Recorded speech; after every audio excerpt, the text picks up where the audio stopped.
What's up guys? Welcome back to my channel po. This is your Kalingap Social po. So hindi mo po kailangan mag-subscribe. You can hit the subscribe button po and hit the notification bell button din po para lagi po kayo updated. Hinihintay lang po ngayon natin si Beshi Waps po kasi punta po tayo ngayon sa kanyang beneficiary po. Nagpapasama po si Beshi na mag-vlog po din sa kanila. Kaya shoutout kayo sa vlog ko, Tari! Shoutout sa vlog! Shoutout sa mama ko! O, shoutout kayo. Shoutout sa mama ko! O, shoutout ka din, o. Sa mama ko! Shoutout nga kayo, o. Yan! Ano pangalan kayo? Magpalo ka namin! O, siguro, shoutout ka na. Siya kay Pawia! Yeah!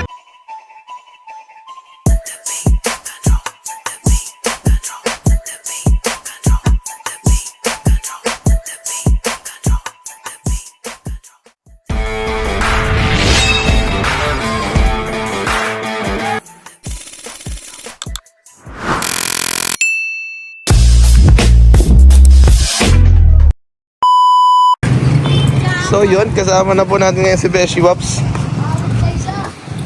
Beshi, kaway ka naman sa vlog ko. Hello po, shout out po. So yun guys, kasama ko ngayon si Beshi Waps. Yes! Andito po kami ngayon sa isa sa malayong lugar dito sa Cam Norte. Saan po tayo ngayon, Besh? Sa isa nating beneficiary kasi may mga sorpresa tayo sa kanya. Wow, grabe, congrats Sa likod, Besh. tingnan mo bro, sa likod. Uy, ano daw yun? Ayun! Diba? May nakatago. Ayun.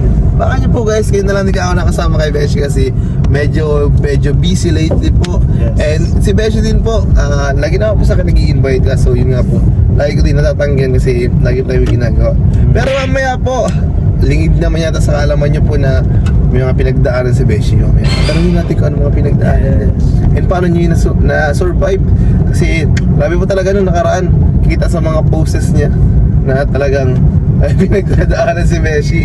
Kaya nadapa. Pero ito po ulit, nakabangon agad. Yes. Kaya abangan nyo guys ang susunod na mangyayari. Yun naman guys. One eternity later. So ayun guys, kakatapos lang namin ng vlog ni Beshi. And grabe, sobrang ganda nung naging vlog. Enjoy and grabe. Pumunta kami sa mga putik-putik guys, kaya abangan nyo po kung ano yun. Adventure na adventure. And ngayon naman po, syempre bago natin talangin si Beshi, kailangan mo natin mag-relax. Puntahan po namin dito isa sa mga sikat na kainan, sikat na lumihan. Di ba ito tayo kain? Oh bro. Sa Tuwaka po, Tuwaka Basud, Camarines Norte. Ano po yun? Sa mga dinarayo din. Nakakita nyo din po doon kung bakit siya dinarayo. Tingin ko madaming tao na naman ngayon doon. Ay siya, Tingin ko madaming tao. last time na pumunta kayo madami. Madami bro. Sino ba kasama mo last time? Sila kasi ano, si Tiny. Tayo di pala guys. Kasi may mga nakasama na rin. Talagang tinatawag siya bro. Grabe. Yan. Panoorin niyo po kung ano yun, kung bakit dinadayo siya, kung ano kasarap yung lumi niya. Free pa vlog na yan. Yes guys. Yun lang guys, bye bye.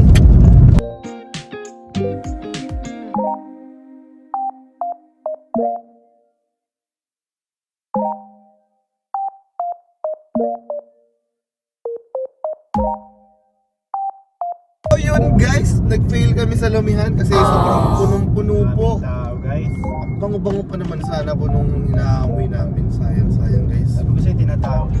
Ay, kaya nga, that best next time makagahan natin. Sa mga alauna, tapos Yan. matapos tayo ng vlog din. Ay, pwede. Next time best agahan natin. Grabe, ang bango nung lobby pa lang to. Sana mas Overload yung bro, talagang busog tayo. Grabe, makakabusog. Kakasira ng diet. Uy, may uwag. Nakadayot nga kami. Ako din nakadayet din ako. Pwede na, linggo naman, weekend. Oo. Pag weekend, relax din naman weekend eh. Tagal magpalit talaga ng tiyan. Talagang pinakamahirap sa lahat tiyan. Yes. Kaya abangan niyo po yung transformation namin ni Besh. Kala nila yung mabilis. Yes. Kala nyo lang yan, pero hirap-hirap magpigil ng pagkain. Ang hirap talaga guys mag-diet. Kaya sabi nila, meron nagsasabi na, why gym ka ng gym, tapos di ka naman Laki ng tiyan mo. laki naman dyan. Hindi yung ganun, pag gym mo, lilit agad. Walang magic sa gym. Yes, it takes time. Yan. Paghihirapan mo yan, grabe. Sus Marios yan. Kini Joseph. Sige guys, abangan nyo na mamaya. Maghanap tayo ng ibang kainan bro. Yun, hanap po kami. Gutom na rin talaga. Yes. At syempre, nakaka 1 meal ko lang tayo ngayon. Ay, parang ganun si Besh. 1 meal and Tatanghalian pa, tatanghalian lang ako. siguro mga 300 grams na kamote. Tapos Kamuti ka. Grabe si Besh. Ako talaga, kanin lang po. Wala pang pangamote. Ano bro, alternate ako na rice na. Kamote. Kung ano yung available? Grabe, mabilis si Besh mag-pet niyan. Kamote kasi, no? Sige guys, later na lang ulit. So yun guys, dito na ulit kami ngayon sa diet kasi nag-aarap kami ng kakainan ni Beshi. Ano na rin po, alas 4, 4:30 na rin po. Kaya medyo nakakagutom na. So yun Besh, kamusta naman Besh yung kamusta naman ang Beshi ngayon pagpasok ng 2025? Okay naman so far, pero madami tayong mga pinagdaanan na alam naman nila yun kung ano yun. Siyempre, siguro kaakibat na yun ang buhay natin ngayon, 2026. Pero ano yung parang Ingay ng may. sa akin mo Oo. ano Beshi, tumatak ngayon sa isipan mo sa mga nangyari na yun? I-aral din sa akin, siyempre, kahit baga, hindi kasi lahat naman baga nila naiintindihan yung sinasabi, yung mga nagagawa ko, mga sinasabi ko. Kaya, din, naging aral din sa akin. Hindi naman talaga lahat na nakakain din ng mga isa natin.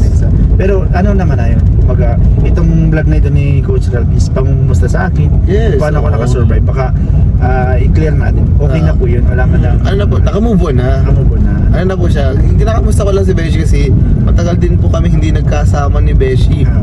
Then makasama ko sa vlog, kaya yun po, medyo na-miss lang din po natin ng isa't isa. And talagang si Beshi po ay, siguro talaga Beshi, may mga tao kasi na hindi alam yung humor mo. Ibig sabihin, hindi sila ka-humor mo. Parang kaya hindi nila masyado lang nagigets yung mga biro mo, yung mga pangungulit. Ganun po si Beshi. Kaya sana maintindihan din po ninyo. Pero yun na nga po, sabi ni Beshi, naka-move on na siya. And talagang, din po, mas nakita ko si Beshi, maganda na ulit yung channel niya. Masaya na ulit si Beshi. And wala na po siya yung mga shared post na emotional. Mga post na emotional guys. Na tayo ulit, ang ipopost na natin ngayon ulit, syempre yung mga good vibes din. Yung viral ngayon, ang mga viral ngayon, yung parang in love ka. Yeah, in love ka na ulit? In love sa trabaho. Yeah, sa trabaho bro, in love sa pag-vlog. Yes, Yun. Kasi lately po, nakaraan po, nung nababash si Beshi, talagang medyo siya. Sunod-sunod yung naging bash sa akin. Gumawa ako ng vlog na para maging sana magpa-viral tayo. So na-misinterpret ng iba. Pero yun nga, okay naman na din. Ang talaga Beshi, move on tayo, naka-move on na. And talagang lang po, may mga nakuha ding lesson dun si Beshi sa mga nangyari. And sabi nga baga nung iba bro, kapag hindi ka na kamali, hindi ka tatama. Hindi ka matututo ba? Kung baka pag hindi ka nadapa, itibay yung tuhod. Yes, parang lang yan, pampatibay lang yan ng yung mga challenges na. Pero bro, kung tatanungin mo kung kumusta ako nung kumusta ako nung yung kasagsagan ng basyakin. Bro, sobrang sobrang apektado talaga ako. Kasi first time ko sa buhay ko may mangyaring ganon. And pangalawa, hindi ako bro sanay ng ganon. Na may kaaway ka, no? Oo, na may parang may galit sa akin, may nagtatampo sa akin. Kaya talagang sobrang apektado yung naging buhay ko nung mga time na yun. Kaya akala nila nagjo-joke ako ng mga hindi talagang sobrang yun. Sobrang seryoso. Oo, sobrang sakit nun bro, mabigat sa dibdib. Ganun pala ako yung pakiramdam. So yun nga guys, talagang medyo di din maganda yung naging pasok din ng 2026 po ni Beshi kasi pinagdaanan siyang challenges. Okay lang yung Beshi kasi sabi nga ni Kuya Rab, ng mga kaibigan kasama lang sa Kalingap, mga basher lang yan, wala nang parang naman sila na gusto ka lang sirain pero talagang yan yung magpapalatag sa'yo agad. And thank you din dun sa mga hindi bumitaw, yung mga nakakaintindi syempre, sa mga naglinaw nung nangyari and yung yung parang lyrics kung sa kanta, lyrics di yung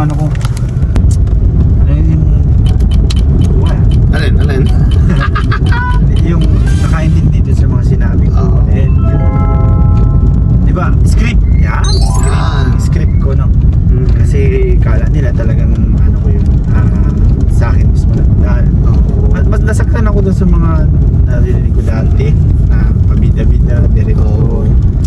Eh, siguro kung yun yung tingin nila sa akin, wala Oo. na akong magagawa. Tsaka hindi rin natin may please yung mga tao. Basta alam mo naman na ginagawa mo is Ang trabaho lang and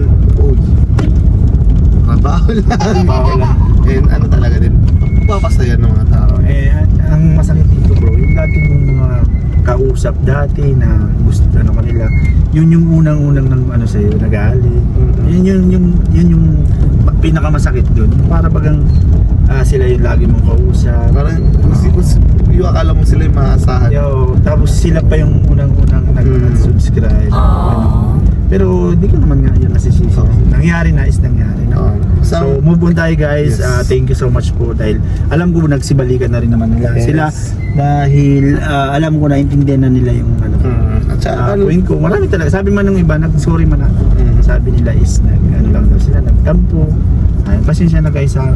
Muli ko pong hinihingi ang niyo, paunawan, ang unawan para sa akin. Thank you pa rin po sa patuloy na pag-support. Kaya, yun po, ano na po to, baka maging issue na lang po to. Wala pong issue dito. Kinamusta ko lang po si Beshi. Tinanong ko kung anong nararamdaman niya. And, sabi niya nga po, naka-move on na siya. And all goods na po. Okay na po siya. Kasi syempre, nagtanong si Ralph kasi kung ano yung pakiramdam daw ng nababash. So grabe, bigat bro sa dibdib.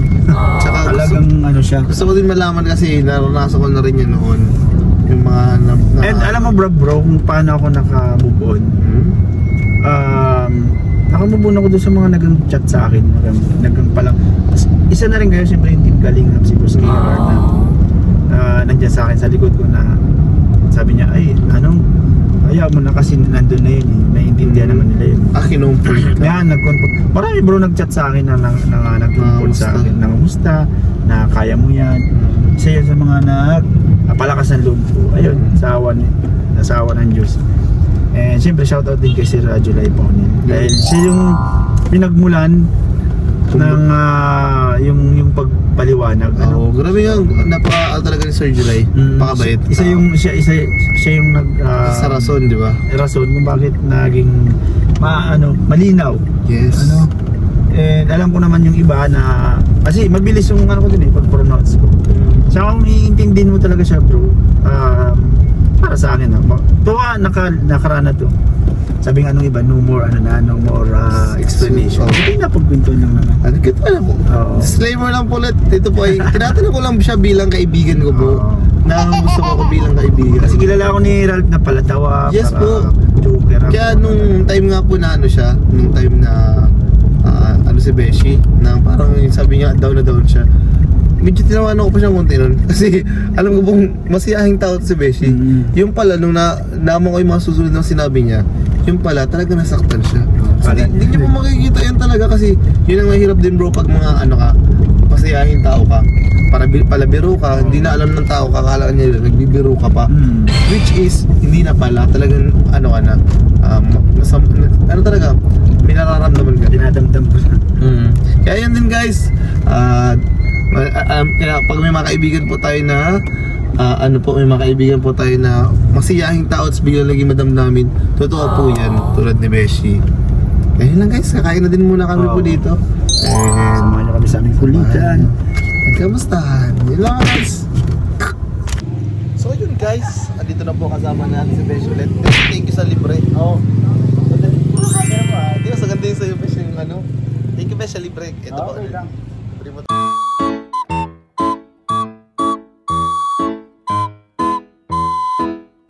Tayo ni Beshi ngayon pagkain. And thank you pagsama ulit Beshi kahit di ako nakakasama ng mga nakaraan. Sinama mo pa rin ako yun. Ayun guys, thank you so much po. Bye bye guys, next time ulit. Bye bye po. Abangan nyo ulit kami ni Beshi.